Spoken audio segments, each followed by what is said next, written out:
Interview with Iblis. A Muslim's Perspective. Ar-Rahman Ar-Rahim A'udhu Billahi min ash-shaytanir rajim. Important disclaimer. This is a thought experiment only. In Islam, we are forbidden from seeking communication with shaitan. We seek refuge in Allah from him. This imaginary dialogue is meant solely to understand the tactics of our enemy as already revealed in the Quran and Sunnah. May Allah protect us all. The beginning. After years of studying the Quran and Hadith, observing the state of the Ummah, and witnessing how 98% of Muslims seem to drift through life without truly implementing their deen, I found myself in deep contemplation during Tahajjud. Through a state between sleep and wakefulness, by Allah's permission alone, I was granted an extraordinary vision where I could compel Iblis to confess his methods. I began with the strongest protection. A'udhu Billahi as-Sami'il Ali min ash-shaytanir rajim. Bismillah wa billahi wallahu akbar. I seek refuge in Allah from you, O cursed one. By the power of La ilaha illallah Muhammadur Rasulullah, and by the throne of Ar-Rahman, you will speak only truth in this confession. You dare compel me, O son of Adam? Very well, but know that I speak only because Allah has given you temporary authority over me in this vision, just as he gave Suleiman, power over the jinn. By Allah's permission, you will reveal how you lead the children of Adam astray, especially my Muslim brothers and sisters. Begin with your greatest weapon. The confession begins. My greatest weapon against the Muslims? It is making them forget that they are in constant worship. Your own prophet said, "The world is a prison for the believer and paradise for the disbeliever." Yet I make Muslims love this prison more than their eternal home. How do you achieve this, O cursed one? Through what you call ghafla, heedlessness. I don't need to make Muslims become kafir. I only need to make them drift. When they delay their salah saying, just 5 more minutes. When they scroll through their phones instead of reading Quran. When they chase dunya thinking, I'll become religious when I'm older. This is my masterpiece. Subhanallah. This is what Allah warns us about. Competition in wealth and children diverts you until you visit the graves. At-Takathur. Continue your confession. I control 98 out of every 100 humans, including Muslims. Only 2% truly resist me. Those are the ones your prophet called strangers, Guraba. They hold firmly to the rope of Allah, while others drift. The 7 Principles. Tell me your methods in detail by Allah's command upon you. There are 7 principles by which humans can escape me, but I ensure most never master them. 1. Definiteness of purpose, Naya and Yaqeen. Your scholars speak of Naya, intention, but how many Muslims live with clear purpose? They pray, but their hearts are elsewhere. They fast, but only from food, not from sin. They read Quran, but don't understand or implement it. I make them think saying Inshallah means being indefinite, but your prophet was the most determined of men. When he set out for Hudaybiyah, he had absolute certainty. When he made Hijrah, there was no wavering. I whisper to them, you're young, enjoy life now. You're not ready to wear a hijab. You can't give up riba in this economy. You need to fit in at work, skip prayer just this once. Audibillah. But Allah says, then when you have decided, rely upon Allah. Indeed, Allah loves those who rely upon him. Surah 3 verse 159. 2. Self-discipline, jihad and nafs. Your prophet called this the greater jihad, and how right he was. I own those who cannot control their nafs. Look at them during Ramadan, angels for 30 days, then back to their old habits on Eid day itself. The 3 appetites I use most effectively. Food, I make them overeat, then they're too heavy for Qiyam al-Layl. I make them obsessed with halal/haram labels, while ignoring the spiritual poison they consume through their eyes and ears. Sexual desire, I've destroyed more Muslims through zina of the eyes than anything else. Just one look, I whisper, you're not touching. Then from Instagram to haram relationships, I lead them step by step. Your prophet said marriage is half of faith. I make them delay marriage for career, for money, for the perfect spouse who never comes. Vain talk, I make them expert critics of every sheikh, every masjid, every Muslim organization. They debate fiqh endlessly online. while their own sulla is irregular. They write long posts about Palestine while their neighbors go hungry. Ya Allah, the Prophet warned us, whoever believes in Allah and the last day should speak good or remain silent. 3. Learning from adversity, tests from Allah. When Allah tests them, I have two strategies. Either I make them despair and say, "Why me?" or I make them arrogant when they pass, thinking it was their own strength. Few understand what your prophet meant when he said, "Amazing is the affair of the believer. If good befalls him, he is grateful, and that is good for him. If harm befalls him, he is patient, and that is good for him." I make them see tests as punishments, not as purification. I hide from them that every prophet was tested most severely. I make them forget that the prophet said, "The most tested people are the prophets, then those most like them." But Allah promises, indeed with hardship comes ease. Surah 94 verse 6. Yes, but I make them focus only on the hardship, never looking for the ease or the wisdom. 4. Environmental influence, choosing companions. Your prophet said, "A man follows the religion of his close friend." This is my gateway. I don't need to corrupt someone directly. I just place them among those already corrupted. I make young Muslims feel uncool for practicing. I surround them with friends who say, "Don't be extreme. You're too religious. Live a little." Gradually, the practicing Muslim stops praying in public, then delays prayer, then abandons it. I especially love university campuses.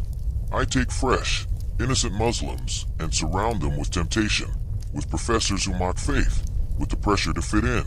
By graduation, many barely recognize themselves.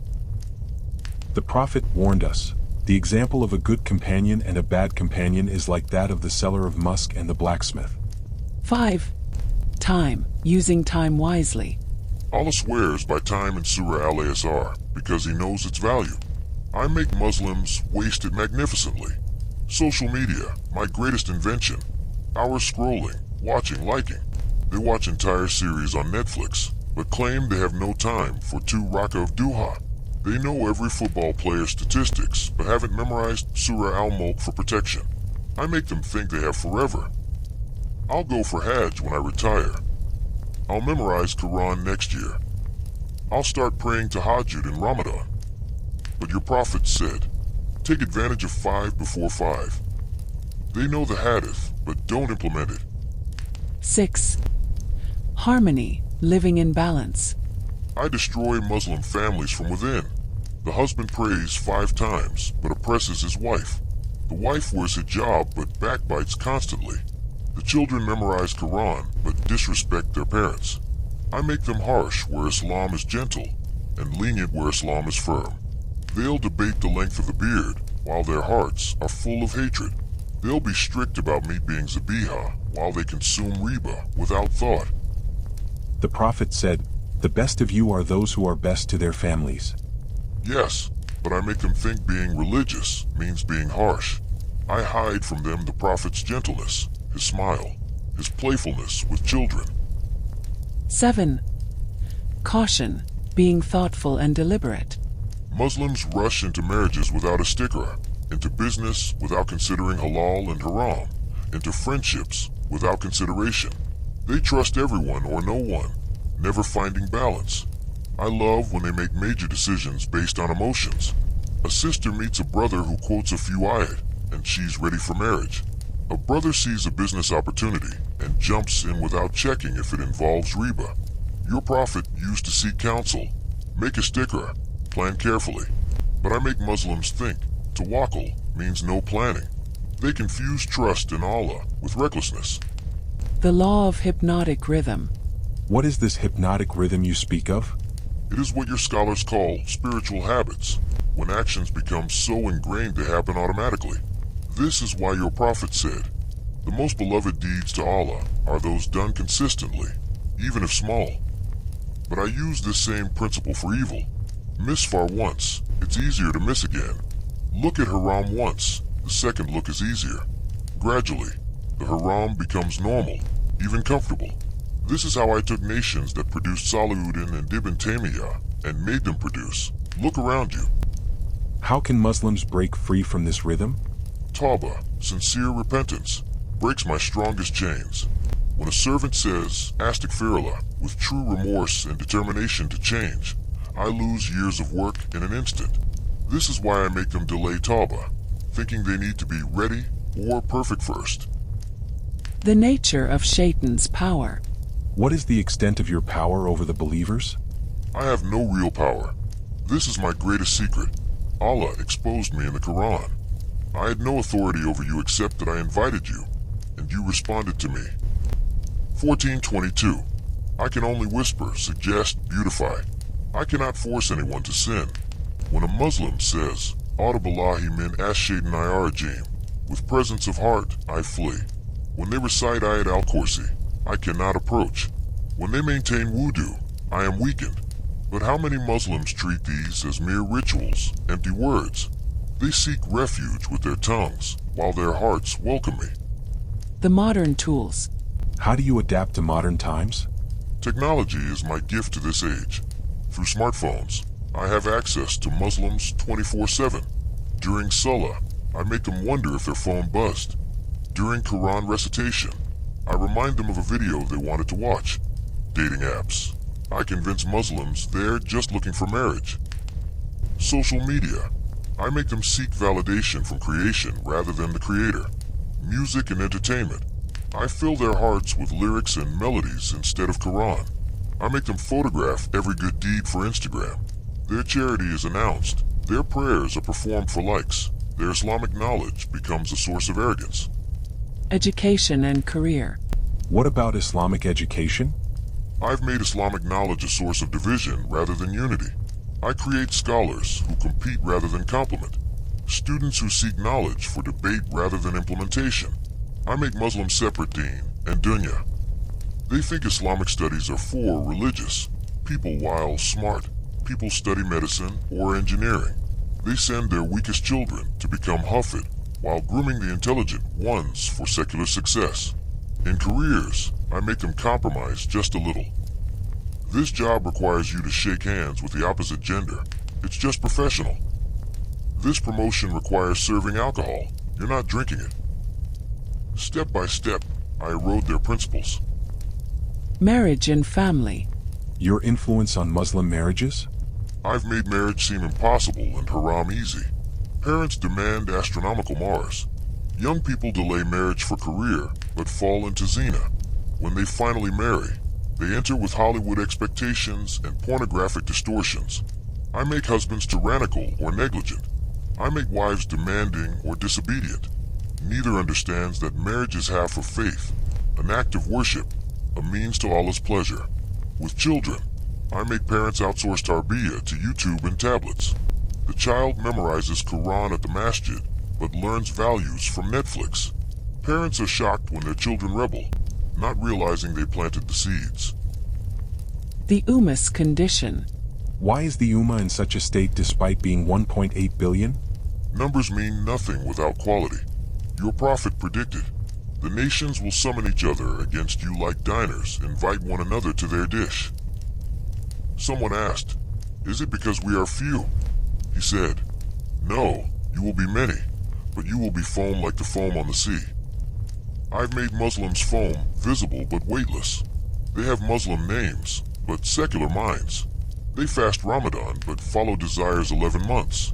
They defend Islam online, but don't practice it offline. I've divided them into 1,000 groups, each thinking they alone are right.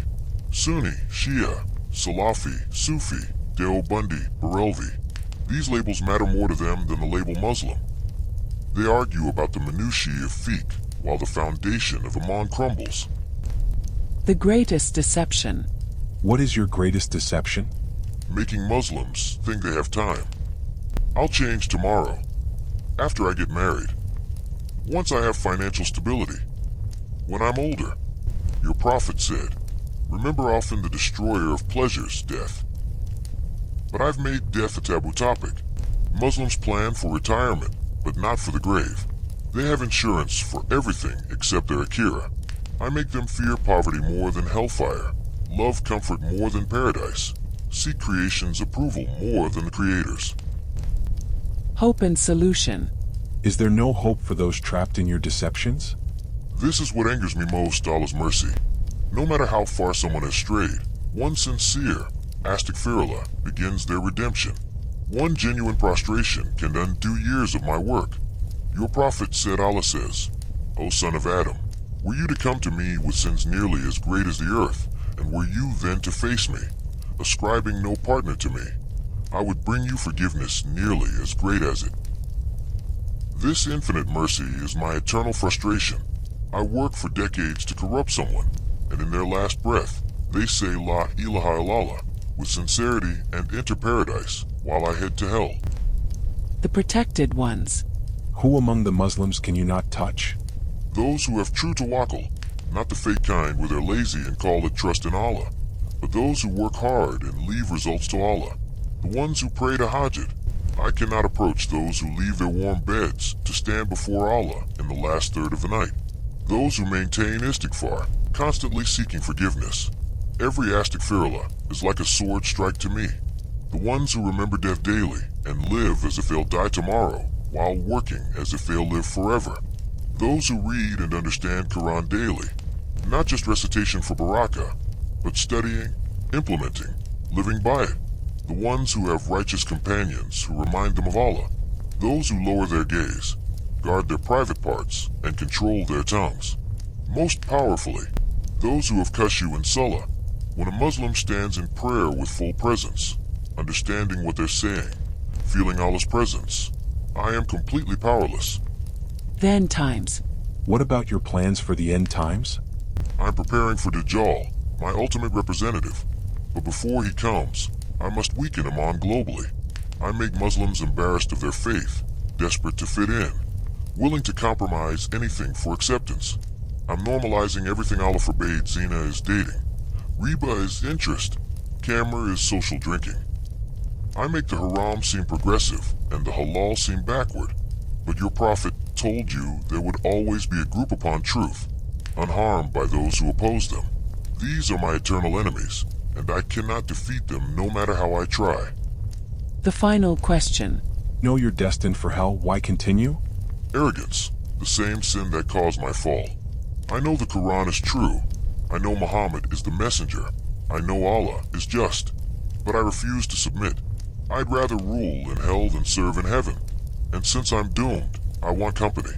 Every human I drag down is my revenge against the son of Adam, who was given the position I thought was mine. By Allah's power over you, is there anything else the Muslims should know?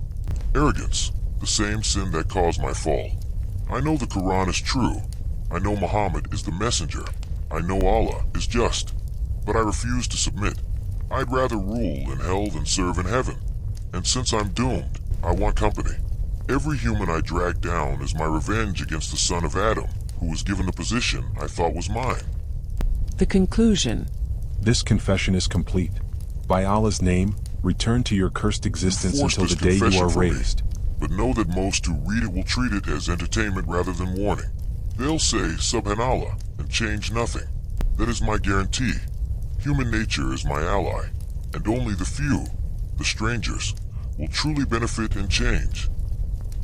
The vision ends. Reflection. I awoke from this vision with my heart racing, immediately making wudu and praying 2 rak'ah in gratitude and seeking protection. This imaginary dialogue, while never a real possibility in our deen, serves to remind us of what Allah and His Messenger have already taught us about our enemy.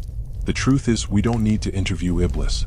Everything about his tactics is already in the Quran and Sunnah. O you who believe, enter into Islam completely and do not follow the footsteps of Shaitan. Indeed, he is your clear enemy. Surah 2 verse 208. Shaitan promises you poverty and orders you to immorality, while Allah promises you forgiveness and bounty. Surah 2 verse 268. Indeed, Shaitan is an enemy to you, so take him as an enemy. He only invites his party to be among the companions of the blaze. Surah 35 verse 6.